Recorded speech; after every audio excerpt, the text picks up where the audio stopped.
सबसे पहले तो आप सबका शुक्रगुजार हूँ और जिस तरह एहसन इकबाल साहब ने आज कौमी असम्बली की कार्रवाई की तफसील आपको बताई, यकीनन बहुत ही संजीदा मसले पर जिस गैर संजीदगी का मुजाहरा स्पीकर साहब ने किया और हम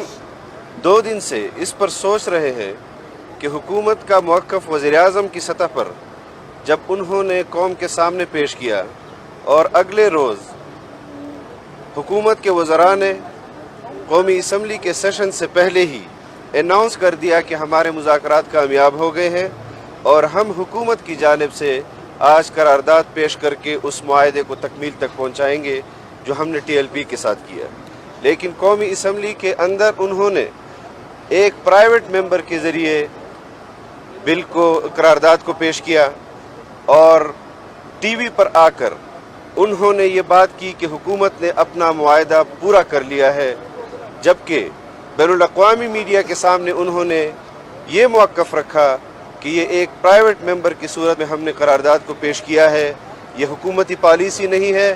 मैं समझता हूँ कि वज़ीर-ए-आज़म साहब को कौमी असम्बली में आकर इस इब्हाम को दूर करना चाहिए कि जो उन्होंने बैनुल-अक़वामी दुनिया और अपनी कौम के सामने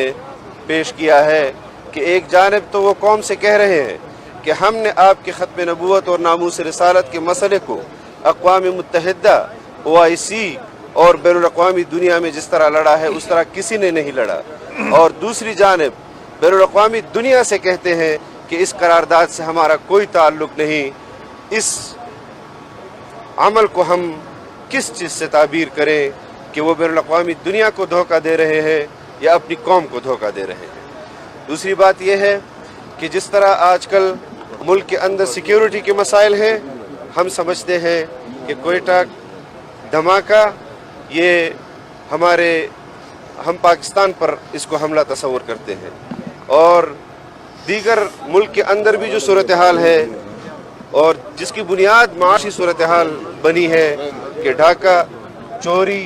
और क़त्ल गारत जिस तरह गली गली में इस वक्त रक्स कर रही है, हम मुतालबा करते हैं कि मुल्क के अंदर फिलफौर अमन के हवाले से इक़दामात उठाई जाए। लोग कत्ल हो रहे हैं, दुकानों में कत्ल हो रहे हैं, बाज़ारों में कत्ल हो रहे हैं और घरों के अंदर उनके डाके हो रहे हैं। खुदारा हुकूमत होश के नाखुन ले, कौम का पैमाना सब्र से लबरेज हो चुका है। हम कौमी असम्बली के अंदर कौम के मसाइल को उजागर नहीं कर सकते,